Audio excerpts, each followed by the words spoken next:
اعوذ باللہ من الشیطان الرجیم بسم اللہ الرحمن الرحیم السلام علیکم ورحمۃ اللہ وبرکاتہ۔ خواتین صحابیات کے بارے میں پڑھ کر ہمیں پتہ چلتا ہے کہ اس دور میں خواتین نے کس طرح دین پر عمل کیا اور دین کی خدمت کی، اور کیا ہم بھی ان کے نقش قدم پر چل رہے ہیں؟ یہ جائزہ ہم میں سے ہر ایک نے اپنا اپنا خود لینا ہے۔ اسی سوچ کے تحت یہ سلسلہ شروع کیا گیا ہے، اور آج ہم سیدہ اسماء بنت امیس کے بارے میں پڑھیں گے۔ حضرت اسماء بنت ابو بکر صدیق رضی اللہ تعالیٰ عنہ کے بارے میں تو ہمیں یہ پتہ ہے کہ وہ نبی صلی اللہ علیہ وآلہ وسلم کی سالی تھی، لیکن حضرت اسماء بنت امیس بھی نبی صلی اللہ علیہ وآلہ وسلم کی سالی تھیں، یہ بہت کم لوگ جانتے ہیں۔ خاندانی پس منظر: آپ کا نام اسماء، والد کا نام امیس بن سعد اور والدہ کا نام ہند بن عوف تھا۔ ان کی ایک ہمشیرہ یعنی بہن نبی صلی اللہ علیہ وآلہ وسلم کی زوجہ سیدہ میمونہ، اور دوسری ہمشیرہ سیدنا عباس بن عبد المطلب کی زوجہ ام الفضل، اور تیسری ہمشیرہ سیدنا حمزہ بن عبد المطلب کی زوجہ سیدہ سلمہ رضی اللہ تعالیٰ عنہا تھیں۔ سیدہ اسماء بنت امیس ذوالجناحین سیدنا جعفر بن ابی طالب کے ساتھ رشتہ ازدواج میں منسلک ہوئیں۔ دونوں نے اپنے دین کی حفاظت کے پیش نظر حبشہ کی طرف ہجرت کی۔ قریش کی ایذا رسانی سے بچنے کے لیے یہ دونوں میاں بیوی سرزمین حبشہ کی طرف ہجرت کر گئے۔ حبشہ میں قیام کے دوران میں سیدہ اسماء بنت امیس نے 3 بیٹوں کو جنم دیا، جن کے نام یہ ہیں محمد، عبداللہ اور عون۔ جب مہاجرین حبشہ سے واپس آئے تو رسول اللہ صلی اللہ علیہ وآلہ وسلم فتح خیبر میں مصروف تھے۔ جب رسول اللہ نے خیبر کو فتح کر لیا تو آپ کو حبشہ سے مہاجرین کے واپس آنے کی اطلاع دی گئی۔ جب رسول اللہ صلی اللہ علیہ وآلہ وسلم نے مدینہ منورہ پہنچ کر جعفر بن ابی طالب کو دیکھا تو ان کے ماتھے کو چوما، ان سے گلے ملے اور فرمایا، مجھے معلوم نہیں مجھے زیادہ خوشی خیبر فتح ہونے کی ہے یا جعفر کے آنے کی۔ رسول اللہ صلی اللہ علیہ وآلہ وسلم سیدنا جعفر بن ابی طالب سے بڑی محبت کرتے تھے، اور آپ سے ہمیشہ یہ فرماتے، تمہاری شکل و صورت اور طور و اطوار مجھ سے ملتے جلتے ہیں۔ اس سے ہمیں یہ پتہ چلتا ہے کہ نبی صلی اللہ علیہ وآلہ وسلم خوش بھی ہوتے تھے، خوشی کا اظہار بھی فرماتے تھے اور اپنے دل کی حالت بھی بیان کرتے تھے۔ مومن بہنیں: رسول اللہ صلی اللہ علیہ وآلہ وسلم نے سیدہ اسماء بنت امیس اور ان کی بہنوں کو الاخوات المؤمنات کہہ کر ان کے مومن ہونے کی گواہی دی۔ کیا کسی عقل مند کے لیے اس کی زندگی میں ایمان کے تحفے سے بڑھ کر کوئی اور اعزاز ہو سکتا ہے؟ سیدنا عبداللہ بن عباس کا بیان ہے کہ رسول اللہ صلی اللہ علیہ وآلہ وسلم نے ارشاد فرمایا، بے شک یہ بہنیں مومن ہیں، یعنی آپ کو مومن ہونے کا سرٹیفکیٹ نبی صلی اللہ علیہ وآلہ وسلم نے دیا تھا۔ میدان دعوت و جہاد میں آپ کا کردار: سیدہ اسماء بنت امیس اور ان کی بہنوں کا دعوت اللہ کے میدان میں بہت زیادہ اثر انگیز کردار تھا۔ خواتین میں دین اسلام کی نشر و اشاعت میں انہوں نے نمایاں کردار ادا کیا۔ امام بخاری نے اپنی کتاب صحیح بخاری میں کچھ یوں روایت نقل کی ہے کہ ابو بردہ نے ابو موسیٰ سے روایت کیا، وہ فرماتے ہیں کہ ہم یمن میں تھے کہ ہمیں نبی صلی اللہ علیہ وآلہ وسلم کے مبعوث ہونے کی خبر ملی۔ میں اور میرے 2 بھائی نبی صلی اللہ علیہ وآلہ وسلم سے ملنے کے لیے سفر ہجرت پر نکلے۔ میں اپنے دونوں بھائیوں سے عمر میں چھوٹا تھا، ایک کا نام ابو بردہ تھا اور دوسرے کا نام ابو رحم تھا۔ ہمارے ساتھ ہماری قوم کے 52 یا 53 اشخاص بھی تھے۔ ہم کشتی پر سوار ہوئے، سمندر کی لہروں نے ہمیں حبشہ کے ساحل پر پہنچا دیا۔ ہم وہاں جعفر بن ابی طالب سے ملے، پھر ہم سب اکٹھے مدینہ منورہ کی طرف محو سفر ہوئے، اور وہاں نبی صلی اللہ علیہ وآلہ وسلم کے ساتھ ہماری ملاقات ہوئی۔ آپ ابھی خیبر فتح کر کے واپس مدینہ منورہ ہی پہنچے تھے۔ کچھ لوگ ہم کشتی والوں کے بارے میں کہا کرتے تھے کہ ہجرت کے حوالے سے ہم تم پر سبقت لے گئے ہیں۔ سیدہ اسماء بنت امیس نبی کریم صلی اللہ علیہ وآلہ وسلم کی بیوی سیدہ حفصہ سے ملاقات کرنے ان کے پاس گئیں۔ یہ ان لوگوں میں شامل تھیں جنہوں نے حبشہ کی طرف ہجرت کی۔ سیدنا عمر بن خطاب سیدہ حفصہ سے ملنے کے لیے ان کے پاس تشریف لائے تو وہاں سیدہ اسماء بنت امیس بھی بیٹھی ہوئی تھیں۔ سیدنا عمر نے پوچھا یہ کون ہیں؟ سیدہ حفصہ نے بتایا یہ اسماء بنت امیس ہیں۔ سیدنا عمر نے فرمایا وہی اسماء جو حبشہ میں رہیں اور سمندر کے راستے یہاں پہنچی؟ سیدہ اسماء بولیں ہاں ہاں وہی۔ سیدنا عمر نے فرمایا ہم ہجرت کے حوالے سے تم پر سبقت لے گئے ہیں، ہم تمہاری نسبت نبی صلی اللہ علیہ وآلہ وسلم پر زیادہ حق رکھتے ہیں۔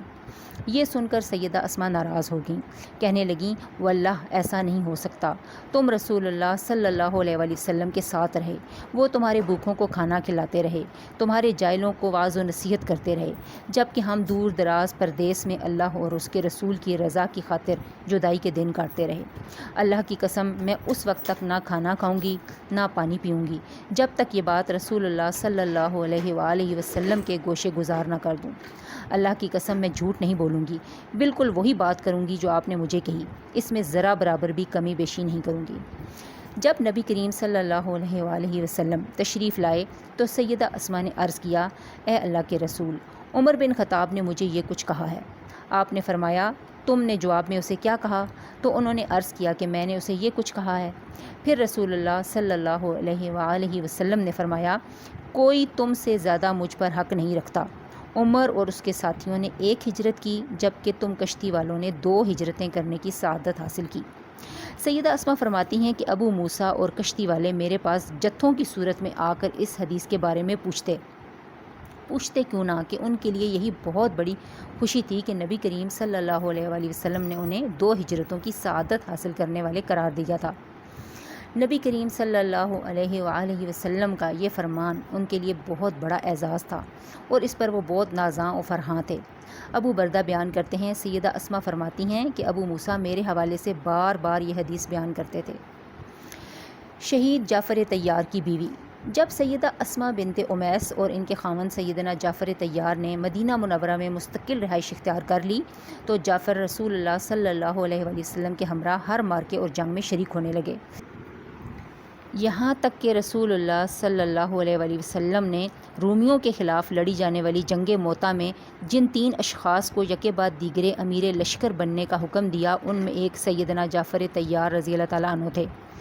امام احمد بن حنبل نے اپنی مسند میں خالد بن شمیر سے روایت نقل کی ہے، فرماتے ہیں کہ ہمارے پاس عبداللہ بن رباح تشریف لائے، میں نے انہیں دیکھا کہ کچھ لوگ ان کے پاس جمع ہیں۔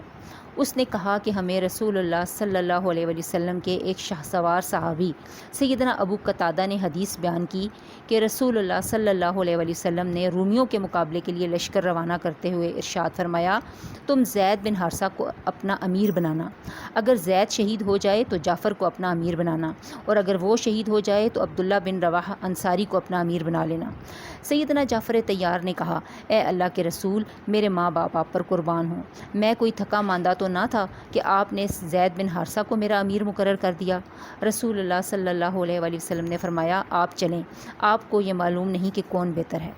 لشکر اسلام روانہ ہو گیا اور چند دنوں کے بعد رسول اللہ صلی اللہ علیہ وآلہ وسلم ممبر پر جلوہ افروز ہوئے اور حکم دیا کہ الصلاۃ جامعۃ کی منادی کر دی جائے۔ جب لوگ جمع ہو گئے تو رسول اللہ صلی اللہ علیہ وآلہ وسلم نے فرمایا اللہ خیر کرے، کیا میں تمہیں لشکر کے بارے میں وہ خبر نہ دوں جو مجھے وحی کے ذریعے سے معلوم ہوئی ہے؟ ہوا یہ ہے کہ مجاہدین روانہ ہوئے، دشمن کے ساتھ ان کا مقابلہ ہوا، امیر لشکر زید بن حارثہ داد شجاعت دیتے ہوئے شہید ہو گئے، ان کے حق میں مغفرت کی دعا کرو۔ تو لوگوں نے مغفرت کی دعا کی۔ اس کے بعد لشکر اسلام کا جھنڈا جعفر بن ابی طالب نے تھام لیا، وہ بھی دشمن کا مقابلہ کرتے ہوئے جام شہادت نوش کر گئے، ان کے حق میں بھی دعا کرو۔ تو لوگوں نے مغفرت کی دعا کی۔ اس کے بعد لشکر اسلام کا جھنڈا عبداللہ بن رواحہ رضی اللہ تعالیٰ عنہ نے تھام لیا، اس نے دشمن کا ڈٹ کر مقابلہ کیا لیکن وہ بھی داد شجاعت دیتے ہوئے شہید ہو گئے، اس کے حق میں بھی مغفرت کی دعا کرو۔ لوگوں نے اس کے حق میں بھی مغفرت کی دعا کی۔ پھر رسول اللہ صلی اللہ علیہ وآلہ وسلم نے فرمایا اس کے بعد لشکر اسلام کا جھنڈا خالد بن ولید نے تھام لیا، وہ امیر لشکر بن گیا۔ رسول اللہ صلی اللہ علیہ وآلہ وسلم نے اپنے دست مبارک کی 2 انگلیاں آسمان کی طرف اٹھائیں اور یہ ارشاد فرمایا، الہی وہ اللہ کی تلواروں میں سے ایک تلوار ہے، تو اس کے ذریعے سے لشکر اسلام کی مدد فرما۔ اس دن سے سیدنا خالد بن ولید کا نام سیف اللہ مشہور و معروف ہوا۔ پھر نبی صلی اللہ علیہ وآلہ وسلم نے فرمایا، چلو اور اپنے بھائیوں کی مدد کرو، کوئی پیچھے نہ رہے۔ لوگ سخت گرمی میں پیدل اور سوار ہو کر چل پڑے۔ سیدہ اسماء کو سیدنا جعفر کی شہادت کا کیسے علم ہوا؟ سیدہ اسماء خود شہادت کی داستان کچھ یوں بیان کرتی ہیں کہ جب جعفر اور اس کے ساتھی شہید ہو گئے تو رسول اللہ صلی اللہ علیہ وآلہ وسلم میرے ہاں تشریف لائے۔ میں 40 عدد چمڑے کی کھالوں کو رنگ دے چکی تھی، آٹا گوندھ لیا تھا اور اپنے بچوں کو نہلا دھلا کر ان کے سروں پر تیل لگا چکی تھی اور انہیں صاف ستھرے کپڑے پہنا دیے تھے۔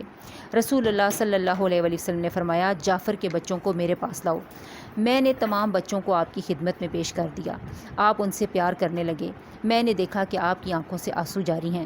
میں گھبرا گئی۔ میں نے عرض کیا، اے اللہ کے رسول، میرے ماں باپ آپ پر قربان ہوں، خیر تو ہے؟ کیا آپ کو جعفر اور اس کے ساتھیوں کے بارے میں کوئی خبر پہنچی ہے؟ فرمایا، ہاں، وہ آج سب شہید ہو گئے ہیں۔ سیدہ اسماء فرماتی ہیں، یہ بات سنتے ہی میرے اوسان خطا ہو گئے۔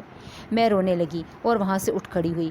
میری آہو بکا کو سن کر خواتین میرے گھر میں اکٹھی ہونے لگیں۔ رسول اللہ صلی اللہ علیہ وآلہ وسلم اپنے گھر گئے اور اہل خانہ کو یہ ارشاد فرمایا، آج جعفر کے گھر والوں کو فراموش نہ کرنا، ان کے لیے کھانا تیار کرو، وہ اپنے سربراہ کے غم میں مبتلا ہیں۔ خواتین سیدہ اسماء کے پاس جمع ہوئیں، انہیں تسلی دینے لگیں تاکہ ان کا غم غلط ہو جو خاوند کی شہادت کی بنا پر انہیں لاحق ہوا ہے۔ رسول اللہ صلی اللہ علیہ وآلہ وسلم نے فرمایا، اے اسماء، کوئی نازیبا بات نہ کہنا اور نہ سینہ کوبی کرنا۔ رسول اللہ صلی اللہ علیہ وآلہ وسلم اپنی بیٹی سیدہ فاطمہ الزہرا کے پاس آئے تو وہ سیدنا جعفر کی وفات کے غم میں رو رہی تھیں۔ رسول اللہ صلی اللہ علیہ وآلہ وسلم نے فرمایا، جعفر جیسے پر رونے والی کو رونا چاہیے۔ پھر رسول اللہ صلی اللہ علیہ وسلم نے فرمایا، آل جعفر کے لیے کھانا تیار کرو، ان کو ایک ایسا حادثہ پیش آ گیا ہے جس نے ان کو مشغول کر دیا ہے۔